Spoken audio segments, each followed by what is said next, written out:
Neal Battaglia, SaxStation.com. Here's a video about the Soprano Saxophones at NAMM, Winter NAMM 2019. So the saxophone that I have right here is an old Con. It's from 1929. I've had it for about a year and a half at this point. So I've been playing it more. I'm kind of a little more used to soprano. So 2 years ago, I made a video about soprano saxophones at NAMM. So that's 2017.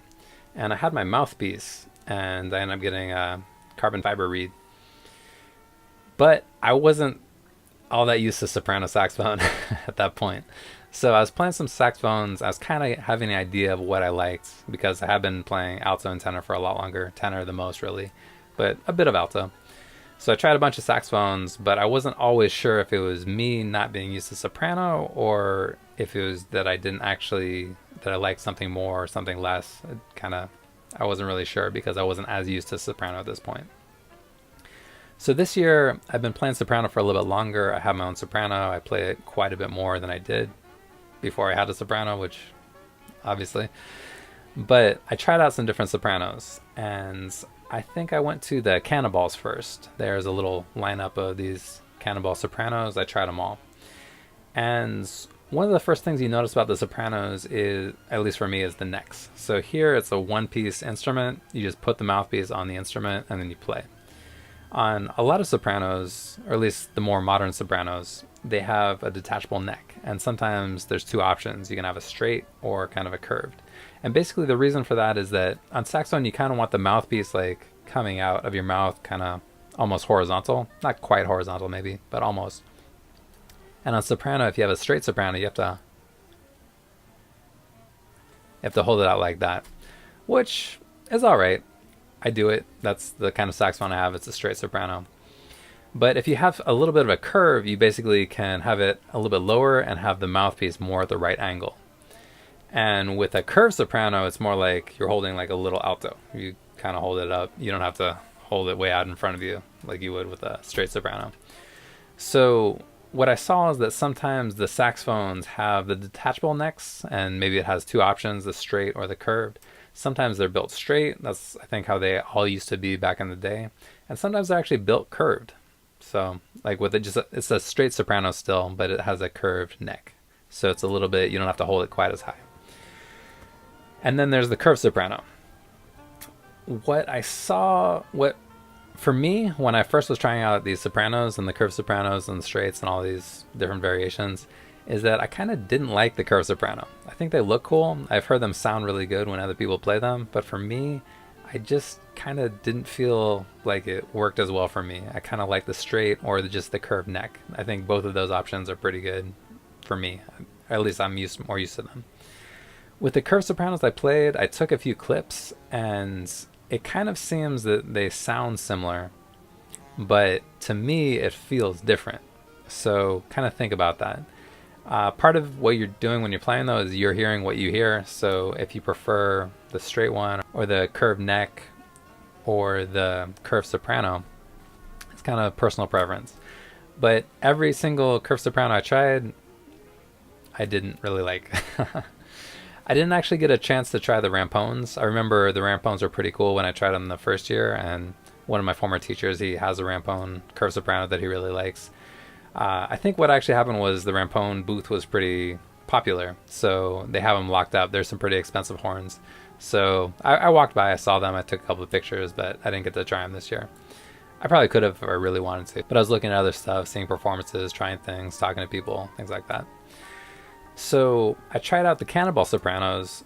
I thought they were pretty good. I tried out the black ruby one. I tried out the different models. The ones in that line at the Cannonball booth, they seem pretty similar. They're all made by the same company. There's a few differences in their sound. I think I maybe like the black ruby one the best. The Cannonballs do definitely feel pretty good, and they got some style. Like the black ruby, it looks really cool. It's kind of like a dark purple color. And like the table keys, they're modern. So these are kind of awkward. They're kind of cool looking. It's kind of unique, but they're kind of awkward to play. And these keys are not too bad. There are rollers there, but the modern key work does help you kind of get around the horn a little bit easier. So the Cannonballs felt pretty nice. They sounded pretty good. I think I maybe like the black ruby out of those that I tried. I also tried some sopranos from Antigua, and those are pretty nice too. I tried some of those before, I went back to them. All the saxophones at the NAMM convention are pretty much are going to be modern horns, so they're going to have the key work that's more ergonomic, and then sometimes they're going to have different things that just haven't been on saxophones before. Like you see like G keys, like altissimo G keys on sopranos. On this saxophone, I don't have a high F sharp key. I actually don't even have a front F. So this is definitely a very old saxophone. It's not a huge problem for the most part. If you're just playing the range of the saxophone on the soprano, you get pretty high. I just don't even worry about playing altissimo, especially because I don't have the front F, which helps a bit with some altissimo notes. But even just getting up the altissimo with this horn, it's a little bit difficult. I don't worry about it because I don't really see a need for it personally. I think it's going to be easier maybe on a modern saxophone. It might sound better as well. It's maybe something you want to do, but at the same time, maybe not completely necessary. Things like the high G key are cool, but not completely necessary. You can get up pretty high on any soprano saxophone. I also tried the Yamaha Sopranos. So I think there's a couple of those in that room. The Yamahas are often the Marriott in their own kind of area. So I tried those. I liked them. One that actually I liked quite a bit that surprised me a little bit was the Yanagisawa, because I've played some Yanagisawa horns before. Like I think when I was first picking out a saxophone to get a long time ago, I tried out Yanagisawa tenors because I was playing more tenor at that point. But I tried a Yanagisawa soprano, and might have actually been one of my favorite sopranos that I tried at the NAMM convention this year. So I tried a Yanagisawa straight soprano and a Yanagisawa curved soprano. And I liked the curved soprano not very much. But I think it's just because it's a curved soprano, and that's my preference. But I did like the straight soprano quite a bit. So I liked what the Yanagisawa did. They just had one of each at their booth, not a whole bunch of options to try like some of the other ones. But I did like the straight soprano from Yanagisawa quite a bit. And just overall, I pretty much didn't like any curved soprano. I mean, I would say that some of the curved sopranos sounded pretty good, but they felt a little bit strange to me. If I personally play the same brand and a straight versus a curved, I would almost always prefer the straight one, just for me. I'm curious what other people's opinions are. They definitely, you hold them differently. There's maybe some practicality to the curved one, but for me, I prefer the straight sopranos. I also tried the Selmer. I think it was a Series 3 maybe, the soprano. And I liked it too. I think I like the Yanagisawa better personally. So I tried the Cannonballs, I tried the Antiguas, Yanagisawa, and Selmer. And those were basically the sopranos I kind of focused on. Some of the booths with saxophones actually only had like altos and tenors. So it's not like every saxophone company there had sopranos. So I kind of focused on the brands that I kind of knew about, and I was more going back now that I've been playing more soprano, now that I have a soprano, to kind of see more what I really like. And things that stood out a little bit were the Yanagisawa, and also just for me, the preference of having a straight soprano or maybe the curved neck. So I think I might kind of like that. I kind of like these. The rampones were cool looking. They have kind of a little bit curve at the bell sometimes, and they're beautiful horns. I tried them a couple years ago, so I remember they were nice, but I didn't try them this year. So I tried the Antiguas, the Cannonballs, the Yanagisawas, the Selmer.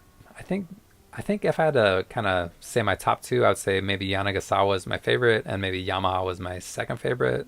I also like the Cannonballs, the Antiguas, and the Selmer is pretty good too. So those were like the 5 brands that I kind of focused on. I would kind of go and play their different sopranos. And what I'm playing on now is a Con from 1929. So just a few thoughts on the sopranos at the NAMM 2019. I'm actually curious to see how many people prefer the curved sopranos to a straight soprano, and the reasons why. I kind of heard from people and kind of experienced too that you kind of get the sound more up into your face, kind of like an alto would be. It's kind of closer to you, as opposed to the sound kind of coming out farther away from you with a straight soprano. It does seem to me that they sound a little bit different though. Not completely different if it's the same company, but a bit different. So again, my preference is the straight with either completely straight or the slightly curved neck. And I kind of told you what the brands that I liked were.